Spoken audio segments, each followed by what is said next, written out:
मनोज जरांगे यांच्या अटी सरकारनं मान्य केल्या आहेत। कोल्हापूरमधल्या छत्रपती शिवाजी महाराज चौकात राज्य नियोजन मंडळाचे कार्यकारी अध्यक्ष राजेश क्षीरसागर यांच्या नेतृत्वाखाली फटाक्यांची आतषबाजी करण्यात येते। गुलालाची उधळण करत जल्लोष साजरा करण्यात येतोय। या सगळ्याचा आढावा घेतला आमचे प्रतिनिधी सतेज औंधकर यांनी। मनोज जरांगे पाटील यांच्या आंदोलनाला कुठेतरी यश आल्यानंतर आणि सरकारने सुद्धा विशेष अध्यादेश काढत मराठा समाजाला आरक्षण देण्याची मागणी मान्य केल्यानंतर कोल्हापुरात शिवसेनेच्या वतीनं जल्लोष करण्यात येत आहे। आपल्यासोबत आहेत राज्य नियोजन मंडळाचे कार्यकारी अध्यक्ष राजेश क्षीरसागर साहेब, काय सांगाल? खरं तर गुलाल फटाक्यांची आतिषबाजी करत या ठिकाणी आपण जल्लोष साजरा करताय। मराठा समाजाच्या दृष्टीनं राज्याच्या इतिहासामध्ये, मराठ्यांच्या इतिहासामध्ये ऐतिहासिक असा निर्णय आज घेण्यात आलेला आहे। शासनानं स्वतः आयोगाच्या माध्यमातून 54 लाख कुणबी नोंदणी शोधून काढल्या आणि त्यांना ओबीसीचं प्रमाणपत्र देण्यात येणार आहे। त्याचबरोबर आज शासनाचा दुसरा निर्णय असा आहे की सगळे सोयऱ्यांना देखील प्रमाणपत्र मिळणार आहेत।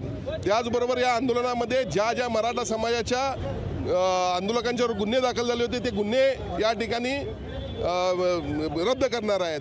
त्याचबरोबर या ठिकाणी 1 वर्षाची मुदतवाढ देखील या समितीला देण्यात आलेली आहे आणि ज्यांनी आत्महत्या केलेल्या आहेत त्यांना देखील सरकार न्याय देणार आहे। अगदी सकारात्मक बाजू मांडत आज या ठिकाणी मराठा समाजाला न्याय देण्याचा प्रयत्न केलेला आहे। अशा एकनाथ शिंदेंना हा महाराष्ट्र डोक्यावर घेतल्याशिवाय राहणार नाही। त्यांचं या ठिकाणी आम्ही मनपूर्वक अभिनंदन करतो। दुसरीकडे पाहिलं तर कुठेतरी भुजबळ वादग्रस्त विधानं करतायत। शिवाय उद्याला एक महत्त्वपूर्ण बैठक आहे ती होते। कसं पाहता या बैठकीकडे, काय त्यांना सल्ला द्याल?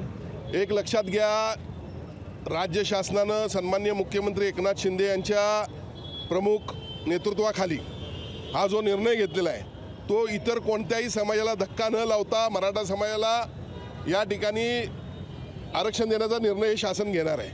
आणि जो पूर्वीचा निर्णय आहे, कुणबी ज्यांचे दाखले आहेत त्यांना आरक्षण मिळणार आहे। मग हा काय निर्णय आज घेतला का? हा पूर्वीचा निर्णय फक्त इम्प्लिमेंट केला, ते कुणबी समाजाचे दाखले शोधून काढले। मग अशा वेळेला मराठा समाजाच्या नागरिकांना जर न्याय मिळत असेल तर या छगन भुजबळच्या पोटात काय दुखायचं कारण आहे? तुम्ही आज सरकारमधला एक प्रमुख व्यक्ती आहे, मंत्री आहात, अशा पद्धतीचं चुकीचं आपण भान ठेवून काम केलं पाहिजे। अशा पद्धतीचं चुकीचं जर काय करत असाल तर त्याला निश्चितपणे एकनाथ शिंदे योग्य ते उत्तर देतील। नक्कीच जर भुजबळ चुकीचं काय करत असतील तर त्यांना योग्य ते उत्तर आहे ते मुख्यमंत्री एकनाथ शिंदे देतील, असं विधान राजेश क्षीरसागर यांनी केलं आहे। सतेज औंधकर, लोकशाही मराठी, कोल्हापूर। लोकशाही मराठी, ऐका, पहा, जागरूक रहा।